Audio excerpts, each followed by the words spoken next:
Salut à toutes et à tous, aujourd'hui je voulais vous parler de quelque chose de particulier, j'ai vu ça à la télé l'autre jour, c'est les fourmis et leur formidable capacité à s'organiser en... Quoi, ça? C'est juste une veste de motard. Ah, vous voulez parler de ça? Bah c'est un pull, ok. Parler de ce qu'il y a tout devant. Bah c'est un cintre, tout con. Bon, j'arrête. Vous voulez parler de ça? Ça, mesdames et messieurs, c'est la tenue B. Für die Schweizer Armee. Bon, pour vous faire plaisir, je vais la mettre. C'est parti. Quand tu permets, là, je suis en train de kiffer. Déjà un début. Pour terminer, la cerise sur le ghetto. Mesdames et messieurs, voici un fantassin de l'infanterie de l'armée suisse. Enfin, ce à quoi on est censé ressembler. Oh le kiff! Je ne pouvais pas commencer cette année 2015 sans évoquer ma principale activité durant l'année 2014. Mes vacances à l'armée suisse. Comme vous le savez, ou peut-être pas d'ailleurs, en Suisse le service militaire est obligatoire pour tous les hommes jusqu'à l'âge de 25 ans. Alors je sais que pour certains ça pourrait paraître paradoxal, un pays neutre qui a une armée, mais neutre ne veut pas dire désarmé, et moi j'approuve complètement. Donc comme tout bon jeune homme au bonnet du forme, j'ai été appelé à rendre service à la patrie. Petit guide. Pour l'armée donc, il suffit d'être suisse et c'est eux qui se chargent du reste. Vers 18-19 ans, tu es officiellement appelé pour l'étape numéro 1, la journée d'information. Là tu mets le doigt dans l'engrenage. Fermez l'arceau de sécurité, le manège va partir. Cette journée se résume à dire que c'est plus ou moins foutu, ils t'ont pas oublié, t'y échapperas pas. Ils distribuent des prospectus, t'informent sur les généralités et te diffusent ce petit film.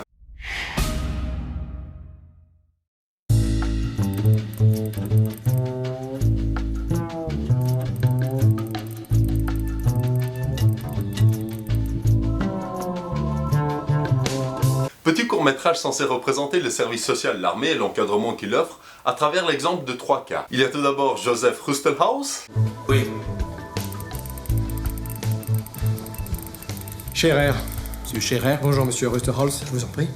Puis Martin Corr. Oui.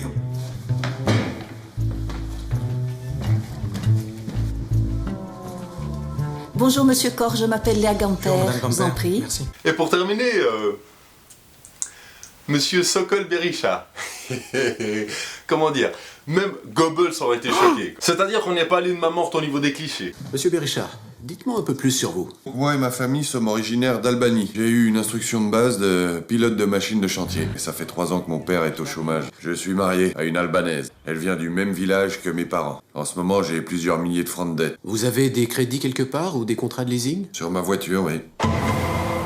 Non mais sérieusement les mecs, t'imagines la gueule de l'armée suisse que ça donne ou bien? Un tiers de paysans, un tiers de Jungfrau, un tiers de Hugo qui roule en BM, c'est pas du boulot les mecs. Mais en même temps quand t'arrives à l'armée, je sais pas si c'est propre à l'infanterie, c'est plus ou moins ça, hein. Il y a des régions du monde avec lesquelles on pourrait jamais rentrer en conflit. Les Balkans typiquement. Moi j'arrivais, la moitié de ma compagnie, bosniaque, croate, macédonien, surtout des Albanais. On aurait dit l'équipe de Suisse de football.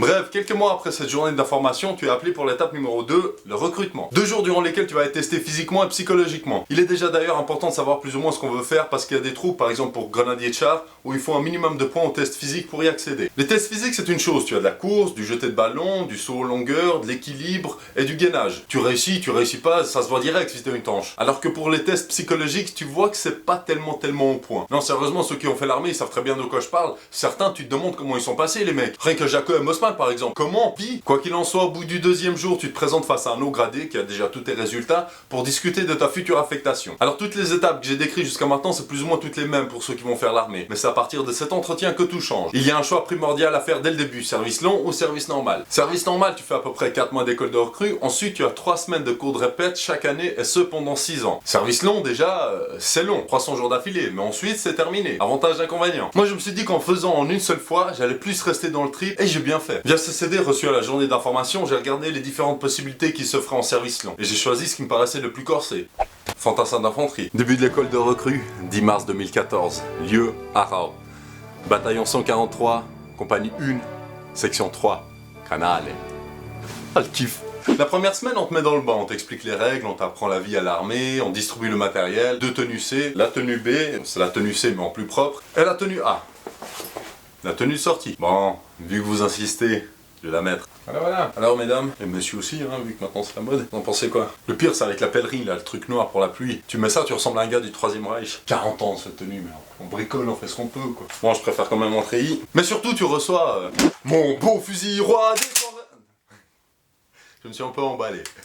La première phase de l'école de recrue, ça s'appelle l'IFO 1. C'est là qu'on va tout apprendre. Manipulation de la grenade, ramper, utilisation de la radio, ramper, porter secours à un camarade blessé, ramper, courir, ramper, ramper, ramper. Mais surtout en tant que fantassin d'infanterie, Apprendre à utiliser le FAS 90, ou fusil d'assaut 90, ou SIG 550. 4 kilos de pure merveille. Attention, ça pourrait paraître psychopathe un peu, mais c'était mon outil de travail, hein.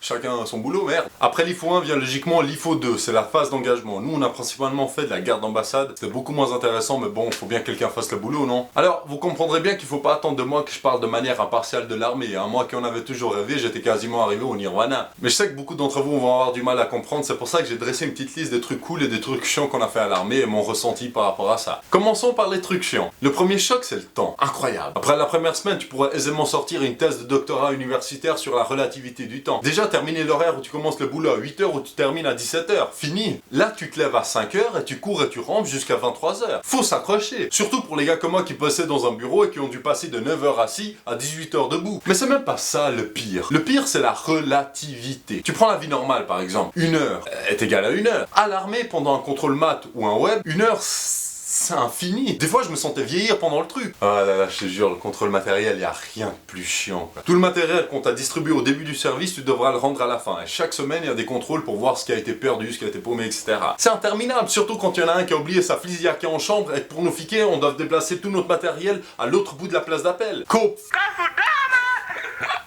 Un autre truc aussi chiant que le mat contrôle, c'est le web. Vidéo, salon, je sais pas quoi, c'est du allemand. C'est en fait le nettoyage du matériel en fin de journée, fusils et chaussures notamment. Et quand ils veulent bien nous fiquer en fin de journée, c'est l'occasion idéale. Tout le monde est à cran, tout le monde est fatigué d'avoir couru toute la journée, et ça peut durer jusqu'à 23h. À 23h c'est terminé, 23h10, tout le monde doit être douché et au lit.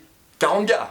Avec Moslin, des fois, pour bien faire chier les autres au web, quand c'était chronométré, par exemple, il nous demandait temps pour délasser vos chaussures. Tu sais, ça prend quelques secondes.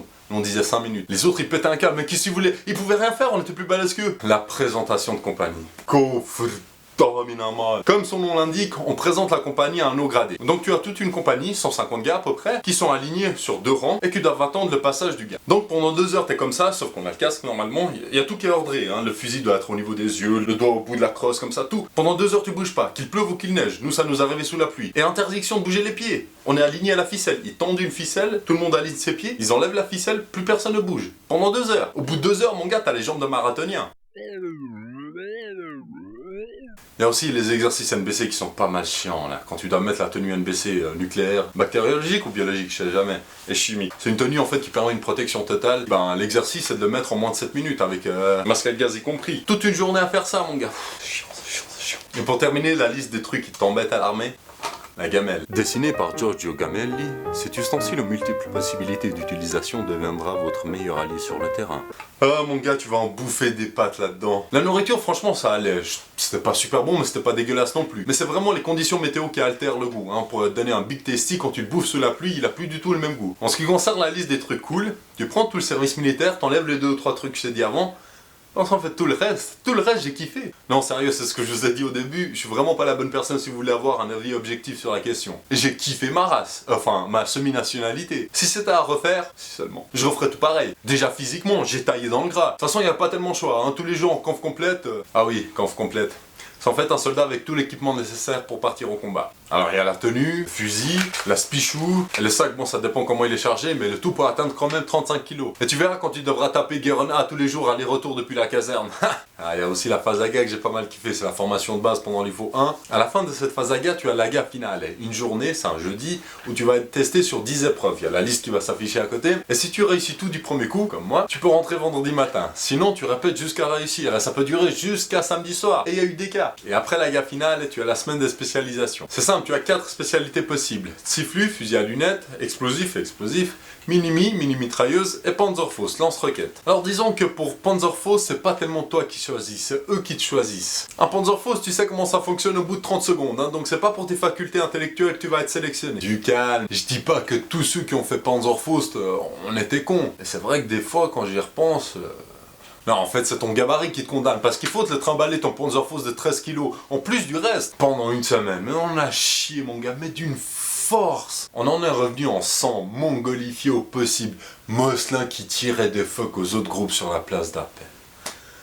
Oh, magnifique. Vous l'aurez compris, je pourrais parler de chaque jour que j'y ai passé comme d'un film. Mais bon, c'est fini maintenant, voilà. Comme je regrette pas avoir gradé. Non, je suis sérieux là. J'étais bien fusil tous les jours en treillis. Là, je me retrouve à faire des vidéos pour un public qui va même pas partager. Non mais c'est vrai les mecs. J'aurais d'ailleurs aimé vous faire une vidéo, je vais voir à l'armée si j'y suis, mais vu qu'on n'a pas tellement le droit de filmer, je voulais pas me gâcher les instants à essayer de filmer en secret, donc j'ai préféré vivre ça pleinement et je le regrette pas. Deux petits conseils pour terminer la vidéo. Pour les gars qui n'ont pas envie de faire l'armée, ben la faites pas. Surtout si c'est juste pour pas payer. Franchement, vous allez vous faire chier, vous allez faire chier les autres. Surtout que les 300 jours vont paraître le double. Et pour les gars qui ont envie de faire l'armée, franchement, faites un truc cool. Fantassin d'infanterie par exemple. C'est clair que tu transpires, mais c'est un petit peu ça le but. Parce que si c'est pour te retrouver pendant 10 mois à faire de la logistique, préparez-vous bien, formez bien vos caisses avant l'armée, ça évitera ce genre de choses. Et pour terminer, vivez ça à fond. Franchement, ce genre d'aventure, on peut pas se le permettre dans la vie de tous les jours. Alors oui, 10 mois, ça peut paraître long, mais vous verrez que ça passe assez vite. Au début, tu vas compter les jours. Merde, encore 296, mais arrivé au bout des 10 mois, tu diras déjà. Et puis il y a des choses que tu vis qu'à l'armée, hein. L'esprit de camaraderie, par exemple, il y a des gars au bout de la première semaine, tu sais que tu vas passer les 10 mois sans t'embrouiller avec eux, parce que c'est des gars qui correspondent à ton état d'esprit. Par contre, c'est clair qu'il y a des gars au bout du deuxième jour, tu sais que tu vas les baffer. Hein, Mosla? Il y a que les bons souvenirs qui vont rester, c'est assez dur de se remémorer les mauvais moments. Et surtout qu'à partir de 2016, bande de vénards, l'armée suisse se paie un lifting. Nouveau treillis numérique, nouvelle KS, nouveau fusil plus court avec poignée et différents accessoires. Je crois que je vais refaire. Bon, il me reste plus qu'à terminer cette vidéo en saluant mes camarades. À l'élite Etzug, à la Dream Team, aux 4 fantastiques, à cette espèce si particulière que sont les Jurassiens. Ah, putain, oui, mais mec. Ça, tu verras. Et tous ceux avec lesquels on a passé de super bons moments.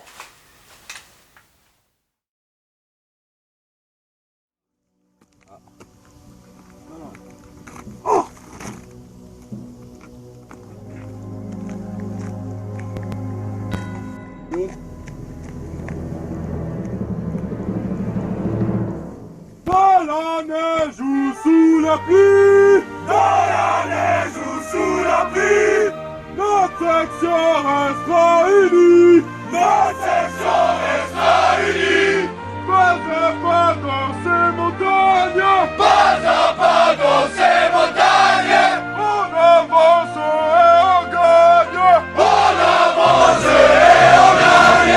Il n'y a pas de nuit sur moi, il n'y a pas de nuit sur moi qui ne soit plus sûr que moi, qui ne soit plus sûr que moi. Nous sommes la section Canal. Nous sommes la section.